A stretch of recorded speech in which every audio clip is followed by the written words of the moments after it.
ಸಚಿವ ಸ್ಥಾನ ಕೈತಪ್ಪಿದ ಹಿನ್ನೆಲೆಯಲ್ಲಿ ಕಾಂಗ್ರೆಸ್ನಲ್ಲಿ ಆಕಾಂಕ್ಷಿಗಳ ಸಿಟ್ಟು ಸ್ಫೋಟಗೊಂಡಿದೆ. ಬೆಂಗಳೂರಿನಲ್ಲಿರುವ ಕಾಂಗ್ರೆಸ್ ಕಚೇರಿ ಎದುರು ಮಾಜಿ ಸಚಿವ ರಾಮಲಿಂಗಾರೆಡ್ಡಿ ಮತ್ತು ರೋಷನ್ ಬೇಗ್ ಬೆಂಬಲಿಗರು ಧರಣಿ ನಡೆಸಿದರು. ಈ ಸಂದರ್ಭದಲ್ಲಿ ರಸ್ತೆ ತಡೆಗೆ ಮುಂದಾದ ಬೇಗ್ ಬೆಂಬಲಿಗರನ್ನ ಪೊಲೀಸರು ತಡೆದರು.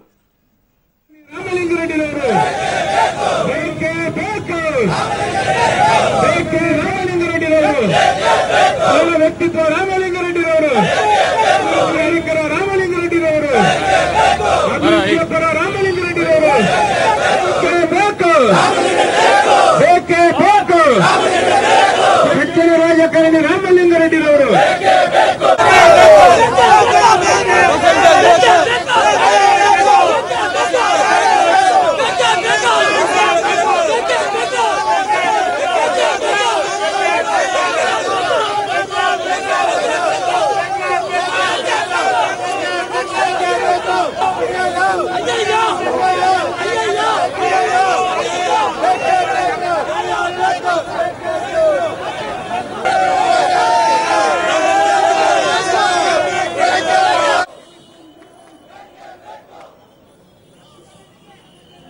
ನಮ್ಮ ಶಾಸಕರಾದ ರೋಷನ್ ಬೇಗ್ ಅವರು ರಾಜ್ಯದ ನಾಯಕರಾಗಿದ್ದಾರೆ, ಒಬ್ಬ ಸೆಕ್ಯುಲರ್ ಲೀಡರ್ ಆಗಿದ್ದಾರೆ, 7 ಬಾರಿ ಶಾಸಕರಾಗಿದ್ದಾರೆ.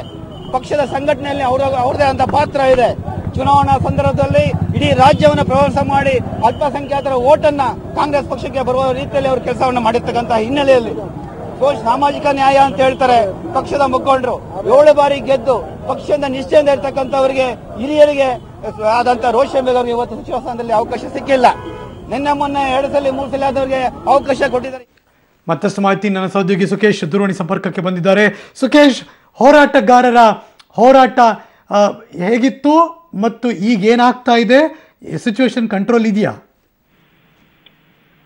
ಖಂಡಿತ ಹರೀಶ್, ಸಚಿವ ಸ್ಥಾನ ಕೈತಪ್ಪಿದ ಹಿನ್ನೆಲೆಯಲ್ಲಿ ಇಬ್ಬರು ಹಿರಿಯ ಶಾಸಕರುಗಳ ಒಂದು ಬೆಂಬಲಿಗರು ಪ್ರತಿಭಟನೆ ಮಾಡಿದಂತದ್ದು. ಇಬ್ಬರು ಕೂಡ ಮಾಜಿ ಸಚಿವರಾಗಿರುವಂತವರು ರಾಮಲಿಂಗಾರೆಡ್ಡಿ ಮತ್ತು ರೋಷನ್ ಬೇಗ್ ಇಬ್ಬರ ಬೆಂಬಲಿಗರು ಕೆಪಿಸಿಸಿ ಕಚೇರಿ ಮುಂದೆ ಪ್ರತಿಭಟನೆಯನ್ನ ಮಾಡಿ ರಸ್ತೆ ತಡೆ ಮಾಡುವ ಪ್ರಯತ್ನವನ್ನು ಮಾಡಿದರೆ, ಈಗ ಸ್ವಲ್ಪ ಮಟ್ಟಿಗೆ ಪೊಲೀಸರು ಅವರನ್ನ ರಸ್ತೆ ತಡೆ ಮಾಡದ ರೀತಿಯಲ್ಲಿ ತಡೆದು ಚದುರಿಸುವ ಪ್ರಯತ್ನವನ್ನು ಮಾಡಿದ್ದಾರೆ.